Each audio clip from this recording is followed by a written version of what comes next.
चालू होती ती बैठक संपवूनच आता या प्रेस कॉन्फरन्सला आम्ही सगळे आलो.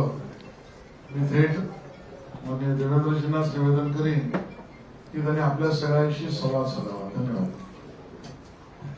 आपल्या सगळ्यांचं या पत्रकार परिषदेमध्ये मी स्वागत करतो. मला ठोस नाही आणि आपल्याला कल्पना आहे की कालच भारताच्या लोकसभेच्या निवडणुकांचे आणि काही विधानसभेच्या निवडणुकांचे निकाल आले. पहिल्यांदा तर मी देशभरातल्या भाजपच्या आणि एनडीएच्या कार्यकर्त्यांचं आणि देशाच्या जनतेचे आभार मानतो की पंडित नेहरूंनंतर पुन्हा एकदा तिसऱ्यांदा देशाचे पंतप्रधान बनण्याचा आशीर्वाद हा माननीय मोदीजींना जनतेने दिला. कार्यकर्त्यांच्या प्रयत्नामुळे आणि जनतेच्या आशीर्वादामुळे तो मिळाला आणि भारतामध्ये एनडीएचं सरकार येत आहे आणि 62 नंतर पहिल्यांदा असं घडत आहे. त्यामुळे हा एक अतिशय ऐतिहासिक अशा प्रकारचा क्षण आहे. त्याबद्दल जनतेचे मी आभार मानतो. त्याचवेळी ओरिसामध्ये पहिल्यांदा भारतीय जनता पक्षाच्या नेतृत्वातलं सरकार तयार होणार आहे. आंध्र प्रदेशमध्ये देखील चंद्राबाबूंच्या नेतृत्वात एनडीएच्या सरकारला लोकांनी पसंती दिली. अरुणाचलमध्ये तर भाजपचं सरकार पुन्हा निवडूनच आलं. त्यामुळे विधानसभेच्या निवडणुकीतही जनतेने एनडीएला आणि भारतीय जनता पक्षाला मोठा कौल दिला. याबद्दल देखील मी जनतेचे आभार मानतो. हे सगळं होत असताना एक गोष्ट अजून लक्षात घेतली पाहिजे की जी इंडी आघाडी तयार झाली होती त्या संपूर्ण इंडी आघाडीला जेवढ्या जागा मिळाल्या त्यापेक्षा जास्त जागा या एकट्या भारतीय जनता पक्षाला देशामध्ये मिळालेल्या आहेत. त्यामुळे सर्व लोकांनी एकत्रित येऊन एक मोठा नरेटिव्ह तयार करण्याचा प्रयत्न केला तरी देखील भारतीय जनता पार्टी ही त्यांच्यापेक्षाही मोठी राहिली आणि भारतीय जनता पार्टी आणि एनडीएचे घटक पक्ष मिळून या ठिकाणी सरकार हे तयार होत आहे. महाराष्ट्रामध्ये आम्हाला अपेक्षित यश मिळालेलं नाही. किंबहुना आमच्या अपेक्षेपेक्षा खूप कमी जागा या महाराष्ट्रामध्ये आम्हाला मिळालेल्या आहेत. महाराष्ट्रात खरं म्हणजे आमची लढाई ही जशी महाविकास आघाडीच्या 3 पक्षांची होती तशी काही प्रमाणात नरेटिव्हची लढाई ही देखील आम्हाला मोठ्या प्रमाणात करावी लागली. ज्याच्यामध्ये संविधान बदलणार असा जो एक नरेटिव्ह तयार करण्यात आला होता तो नरेटिव्ह निश्चितपणे ज्या प्रमाणात थांबवता यायला पाहिजे होता त्या प्रमाणात आम्ही थांबवू शकलो नाही हे देखील खरं आहे. जनतेने जो जनादेश दिलेला आहे तो शिरसाबंद मानून या ठिकाणी पुढची तयारी करण्याचा आम्ही निर्णय घेतलेला आहे. त्यामुळे ज्यांना जास्त जागा मिळाल्या त्यांचे मी अभिनंदन करतो. पण त्याच वेळी काही गोष्टी या आपल्या पुढे निश्चितपणे मांडल्या गेल्या पाहिजेत असं माझं मत आहे. कारण इलेक्शनमध्ये एक इलेक्शनचं अर्थमॅटिक असतं. या अर्थमॅटिकमध्ये कुठेतरी आम्ही पराजित झालो असं माझं मत आहे. अर्थात याच्या बऱ्याच मीमांसा असू शकतात, त्या पुढे आम्ही करू. पण आपण जर बघितलं तर एकूण महाराष्ट्रामध्ये महाविकास आघाडीला ज्यांना जवळपास 30 जागा मिळाल्या त्यांना मिळालेलं मतदान आहे 43.91% आणि आम्हाला मिळालेलं मतदान आहे 43.60%. म्हणजे अर्धा टक्क्यापेक्षा देखील कमी फरकाने त्या ठिकाणी आम्ही नंबर जो आपल्याला पाहायला मिळतोय तो 17 आणि 30 आहे. दुसरं आपण जर मतांमध्ये बघितलं तर महाविकास आघाडीला 2,50,00,000 मतं मिळाली आणि महायुतीला 2,48,00,000 मतं मिळाली. म्हणजे प्रिसाइसली सांगायचं झालं तर 2 लाख मतं आमच्यापेक्षा फक्त त्यांना जास्त मिळाली आहे. 2,03,192 मतं. दुसरं याच्यामध्ये आपण जर मुंबईचा विचार केला तर मुंबईमध्ये जरूर महाविकास आघाडीला 4 जागा आणि आम्हाला 2 जागा मिळाल्या आहेत. पण महाविकास आघाडीला मुंबईत 24,62,000 मतं आहेत आणि महायुतीला 26,67,000 मतं आहेत. म्हणजे मुंबईमध्ये 2 लाख मतं आम्हाला महाविकास आघाडीपेक्षा जास्त मिळालेले आहे. हे देखील या ठिकाणी नमूद केलं पाहिजे.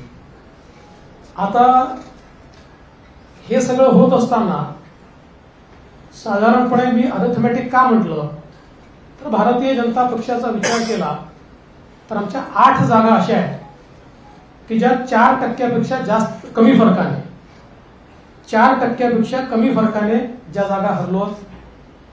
6 जागा अशा आहेत की ज्या 30,000च्या आत आम्ही त्या ठिकाणी हरलो आणि त्यातलेही आपल्याला माहिती आहे काही जागा तर अगदी 2,000 आणि 4,000 आम्ही हरलेलो आहोत.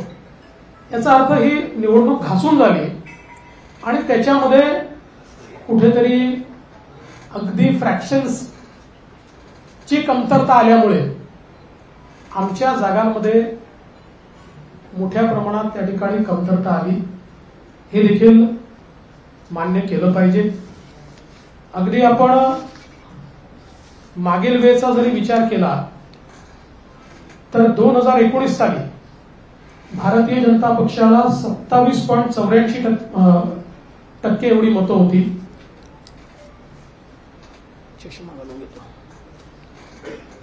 27.84 आणि त्याच्यावर आम्हाला 23 जागा होत्या. यावेळी आम्हाला 26.17 म्हणजे 1.5% कमी आमची मतं कमी झाली आहेत. 1.5% कमी आहे. आमच्या जागा या 9 वर आलेल्या आहेत. काँग्रेसला 16.41 मतं होती. 1 जागा होती त्यांची. 16.41 वरून आता त्यांची मतं झाली 17% आणि त्यांच्या जागा झाल्या 13. त्यामुळे भारतीय जनता पार्टी किंवा एनडीए यांना महाराष्ट्रामध्ये लोकांनी नाकारलं अशी परिस्थिती नाही. समसमान मतं दिली आहेत पण अपेक्षेपेक्षा कमी दिली आहे. मागील वेळेच्या 2019 पेक्षा अगदी फ्रॅक्शननी कमी दिलेले आहे आणि त्याचवेळी इतर सगळे मतं कन्सॉलिडेट होऊन त्यांच्या कन्सॉलिडेशन मध्ये काही नरेटिव्ह्ज हे जे त्यांच्या बाजूने गेले त्या नरेटिव्हचा निश्चितपणे त्यांना एक स्वीपिंग फायदा झाला आणि त्यामुळे आम्ही या निवडणुकीमध्ये निवडून येऊ शकलेलो नाही. आज आम्ही बसून या संपूर्ण निवडणुकीचा आढावा घेतलाय. काही लोकांनी आम्हाला कळवलं होतं. कालच अध्यक्षांनी खरं म्हणजे घोषित केलं होतं की आज ही बैठक घ्यायची आहे. त्यामुळे अनेक लोक म्हणाले आम्ही एवढ्या वेळेवर येऊ शकणार नाही. काही ठिकाणी काउंटिंगच्या नंतर उशिरापर्यंत 12 वाजेपर्यंत काउंटिंग चाललं किंवा वेगवेगळ्या प्रकारच्या त्या ठिकाणी अडचणी होत्या. त्यामुळे अजून एक बैठक या संदर्भातली सविस्तर दिवसभराची अशी आम्ही येत्या काळामध्ये घेणार आहोत. कोणते मुद्दे प्रामुख्याने होते त्याचा आम्ही ज्यावेळेस विचार केला तर काही मुद्दे पॅन महाराष्ट्र आम्हाला लक्षात आले. काही मुद्दे मतदारसंघाच्या लक्षात आले.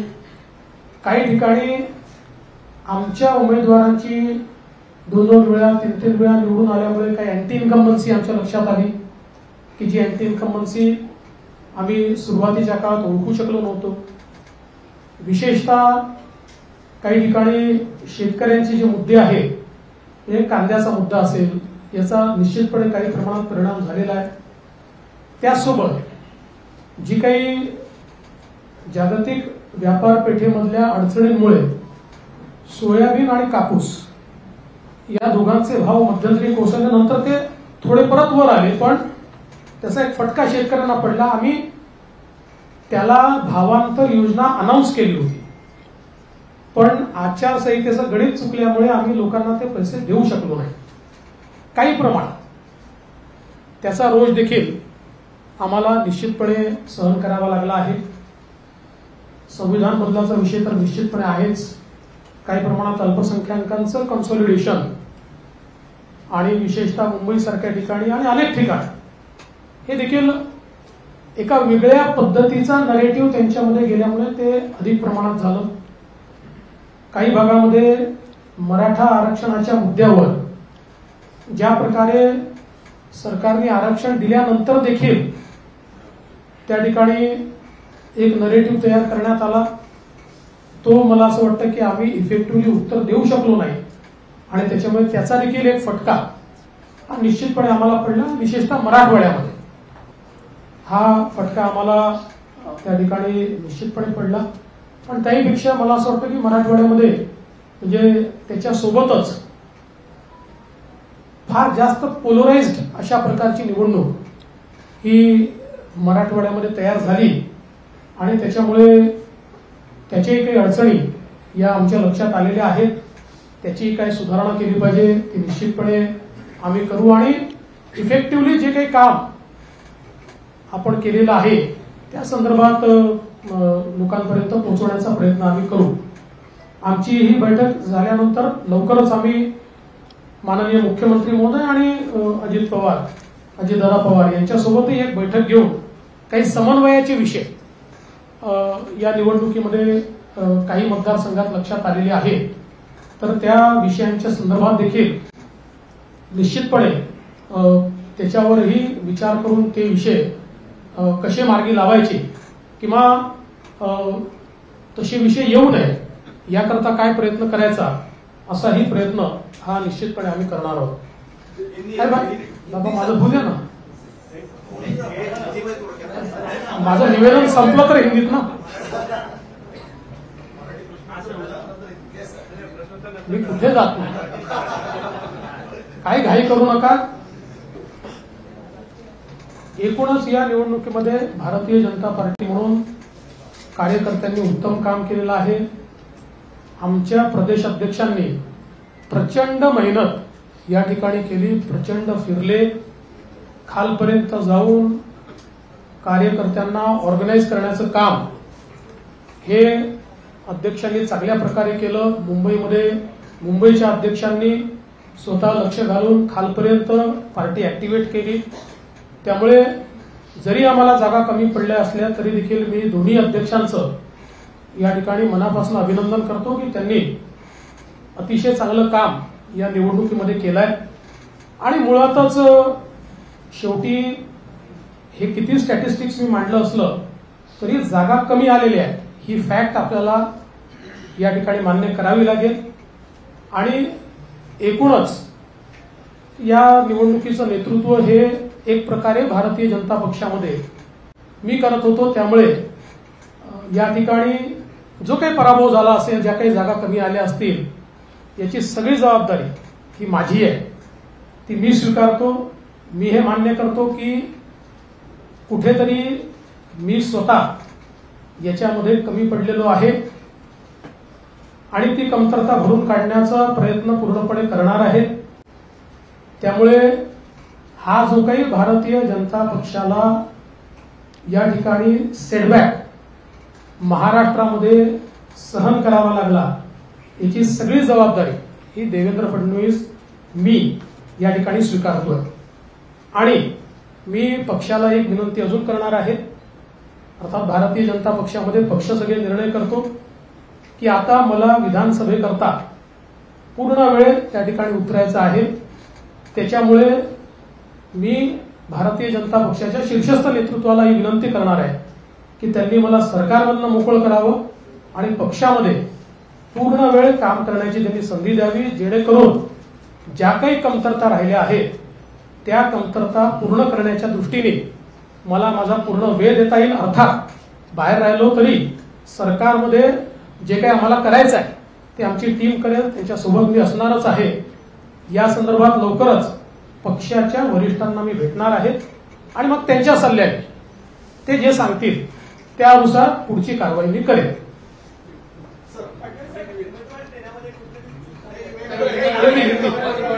हिंदी रे बाबा, थांबा.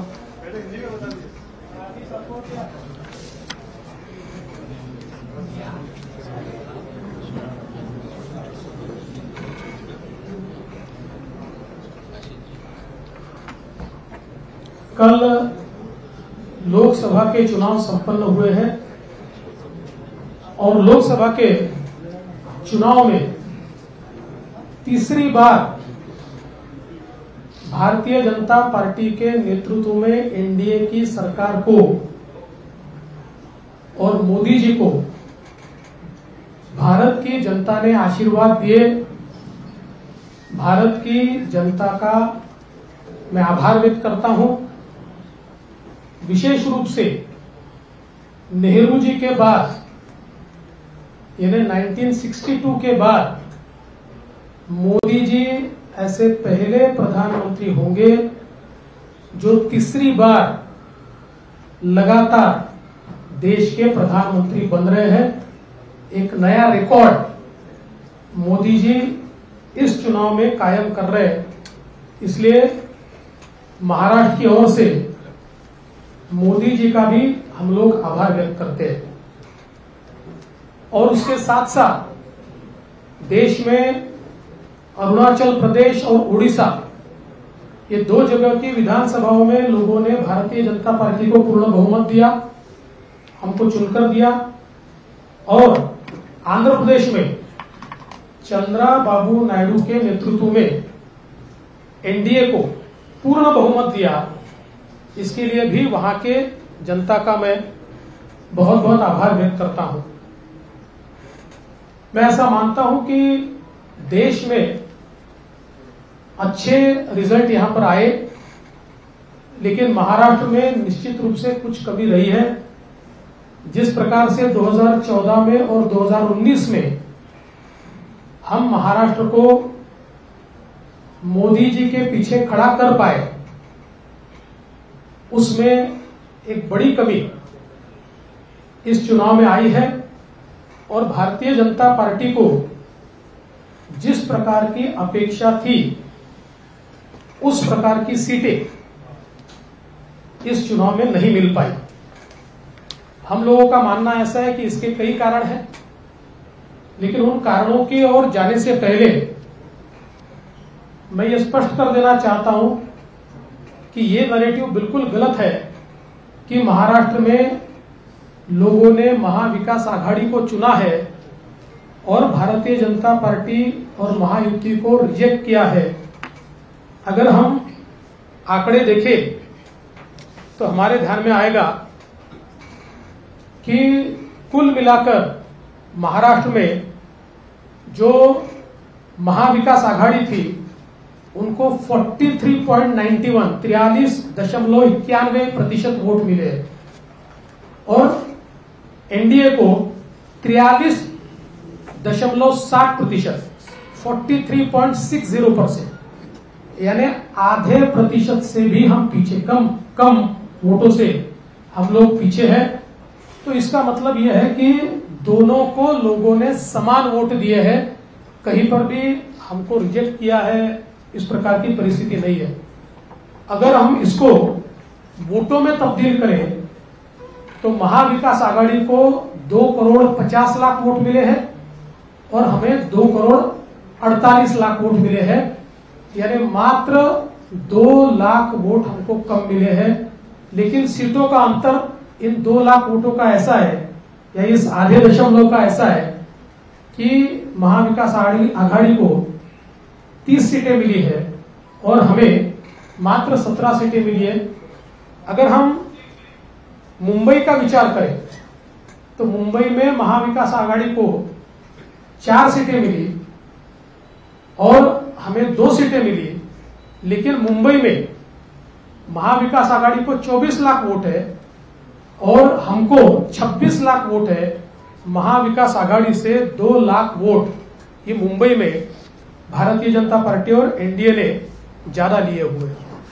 दूसरा एक और चीज मैं कहना चाहता हूं कि 2019 में हमको 27.84 इतने वोट मिले थे।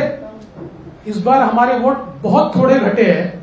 बीजेपी की मैं बात कर रहा हूं, बीजेपी को 27.84 थे, इस बार 26.17 यानी 1.25 या 1.5% वोट ये केवल हमारे कम हुए और उसमें हमारी सीटें 23 से सीधे 9 पर आई है। और वहीं अगर हम कांग्रेस का विचार करें तो कांग्रेस को 2019 में 16.41 वोट थे और 1 सीट मिली थी। 16.41 से इस बार उनका प्रतिशत हो गया 17, यानी ½ % बढ़ा और उनकी सीटें 13 हुई है।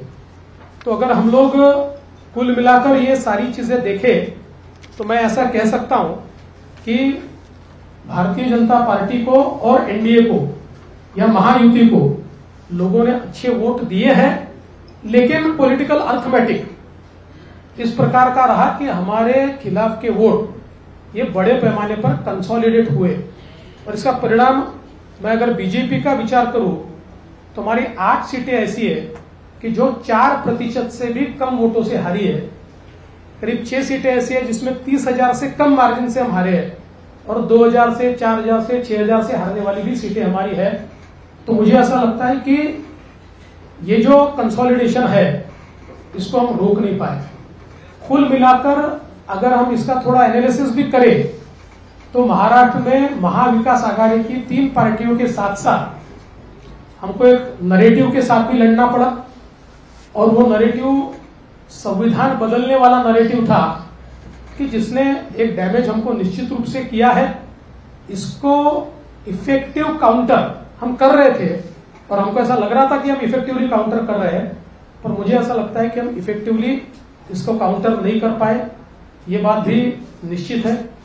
और कई कारण आज हमारी जो बैठक हुई इस बैठक में इस हार के और कई कारण हम लोगों के ध्यान में आए, जिसमें विशेष रूप से कई जगह पर हमारे उम्मीदवारों की एंटी इनकम्बेंसी हम असेस नहीं कर पाए और उसके कारण 2 बार 3 बार के कई उम्मीदवार थे कि जिनको चुनाव के दरमियान हमारे ध्यान में आया कि इनके बारे में एक एंटी इनकम्बेंसी है। तो ये एक जरूर कारण रहा। हमारा जो पैच का पट्टा है उसमें जो पैच के एक्सपोर्ट के बारे में डिसीजन थोड़ा लेट हुआ, डिसीजन तो हुआ लेकिन उससे पहले सरकार पैच खरीद रही थी, लेकिन नरेटिव एक बड़ा उसमें तैयार हुआ जो उन सीटों पर हमारे कुछ वोटों को कम किया उसने और उसका भी हम लोगों को प्रॉब्लम कुछ न कुछ पैमाने पर हुआ है। इसके साथ साथ सोयाबीन और कपास के बारे में मुझे ऐसा लगता है कि उसमें हम लोगों ने जो अनाउंसमेंट की थी कि जो भावांतर योजना के तहत हम किसानों को मदद करेंगे, उस भावांतर योजना को हम लोग आचार संहिता से पहले लागू नहीं कर पाए, लोगों को हम पैसा नहीं दे पाए। तो उसमें भी एक हम लोगों की कमी रही है और इसके साथ साथ और भी कई कमियां हमारी हैं जिन कमियों के ऊपर हमने विचार किया और मुझे ऐसा लगता है कि इन कारणों के चलते कुछ सीटें हमारी निश्चित रूप से कम हुई। एक हम लोग बड़ा ब्रेनस्टॉर्मिंग भी इसके ऊपर करें। अभी आज हमारे कई वरिष्ठ नेता नहीं पहुंच पाए क्योंकि कल रात देर रात तक काउंटिंग चली है, तो हम लोग सब लोग मिलकर फिर एक बार एक ब्रेनस्टॉर्मिंग करके और विधानसभा के लिए हमारी स्ट्रेटेजी तय करेंगे। और मैं निश्चित रूप से जो आंकड़े मैंने आपके सामने रखे हैं, ये आंकड़े ये प्रूव करते हैं कि जरूर महाविकास आघाड़ी को एक इमोशनल एडवांटेज इन आंकड़ों से मिला होगा, लेकिन जमीन पर आज हम मजबूत हैं और अपनी गलतियों को दूर करके वापिस लोगों के बीच जाकर हम लोग जो हमको अधिक का लोगों से आशीर्वाद चाहिए वो संपादित करने की कोशिश करेंगे। इस पूरे चुनाव में हमारे प्रदेश के अध्यक्ष बावनकुळे जी, हमारे मुंबई के अध्यक्ष आशीष शेलार जी, इन्होंने बहुत अच्छा काम किया है। मैं निश्चित रूप से उनकी प्रशंसा करता हूं। कार्यकर्ताओं ने भी जी जान से काम किया है। भारतीय जनता पार्टी के कार्यकर्ताओं ने केवल खुद की कॉन्स्टिट्यूएंसी में नहीं, शिवसेना की और एनसीपी की कॉन्स्टिट्यूएंसी में भी बहुत अच्छे से काम किया है। हाँ, ये जरूर है और जो मैं स्पष्ट रूप से मान्य करता हूं कि हमारे जो मित्र हैं उनके साथ नीचे में समन्वय के कुछ प्रश्न निर्माण हुए हैं, जिसको हमें पाटना होगा, जो हमने चिन्हित किए हैं और जल्दी ही हम लोग मुख्यमंत्री जी और उप मुख्यमंत्री जी के साथ बैठेंगे और बैठकर इसके ऊपर भी हम लोग निर्णय करेंगे। और साथ साथ महाराष्ट्र में चूंकि एक प्रकार से भारतीय जनता पार्टी की सारी जिम्मेदारी महाराष्ट्र में एक लीडर के रूप में मेरे ऊपर थी, तो ये जो हमारा महाराष्ट्र में डिबैकल हुआ है या जो हमें एक प्रकार से हार मिली है, हमारी सीटें कम हुई है, इसकी पूरी जिम्मेदारी ये मेरी है। मैं इस जिम्मेदारी को स्वीकारता हूं। कहां कमियां रही है उसको पूरा करने की कोशिश करूंगा। मैं भागने वाला आदमी तो हूं नहीं और जोरों से मैदान में उतरूंगा और हमारी पूरी पार्टी को साथ में लेकर हम लोग वापस नई स्ट्रैटेजी तैयार करेंगे और नई स्ट्रैटेजी तैयार करके हम लोग जनता के बीच जाएंगे। जनता का जो विश्वास है उस विश्वास को हम लोग संपादित करेंगे।